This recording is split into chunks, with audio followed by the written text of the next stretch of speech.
She said one of the big lessons she learned is there is such thing as female leadership. A friend of mine who 3 things happened to her simultaneously, she's in the military, 3 things happened to her simultaneously. Any one of them would be difficult, but all 3 of them happened to her at the same time. She was promoted to senior management. She was deployed for 13 months and she was given her very first command. She took over a job where the previous 5 leaders had all been fired. She would be working with people from different forces. So she's in the Air Force, she'd have Air Force and Army reporting to her, some of whom were much older than her and much more experienced than her. And she is a hard-driving, passionate young officer who said, I'm going to turn this group around and I'm going to prove to everybody that I can turn it around. And it was a failure. They were ignoring her. They weren't taking her seriously. No matter how, if she powered up, it didn't work. Every night she would cry herself to sleep and started regretting being in the military. She didn't know what to do. She was failing. And so she decided to give up. So if I'm going to fail at my job, then and I'm stuck here for another 6 months and so is everybody else, I'm going to change my mandate. Then instead of turning this group around, I'm just going to ensure that the rest of their time here, they really enjoy it. I'm just going to make it more fun for them to come to work every day because they're also away from their families and stuck. And then something strange really started to happen. They started to listen to her, take her seriously.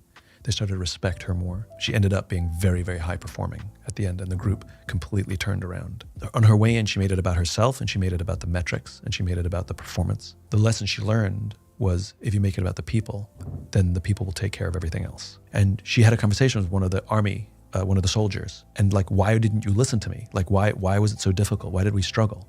And he said point blank, because when a male officer yells at me, I take it, I hear it, I move on, right? It's fine.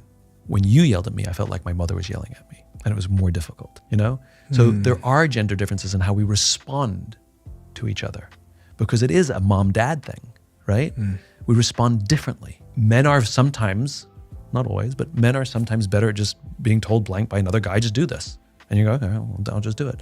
But when you create gender, it creates all kinds of other interpretations and associations, like our mothers. So I think we cannot discount those. You know, traditional male leadership qualities are things like decisiveness, aggression, you know, those kinds of things. Traditional female qualities are things like patience, you know, maternal instinct, empathy. And I think the mistake we've made across all leadership is we teach male leadership. We teach decisiveness and we teach aggression. And these are the things we teach, and we teach that to everybody. And the reality is what makes great leaders is they have a balance. And what we should be teaching is more of female leadership. All leaders should take on the qualities of patience and empathy. This is the irony. I think we do need to teach those skills. I mean, this goes back to what we were saying before. These are those human skills. And so, yeah, I think female leadership and those qualities are just necessary everywhere. But yes, there are differences and they cannot be discounted.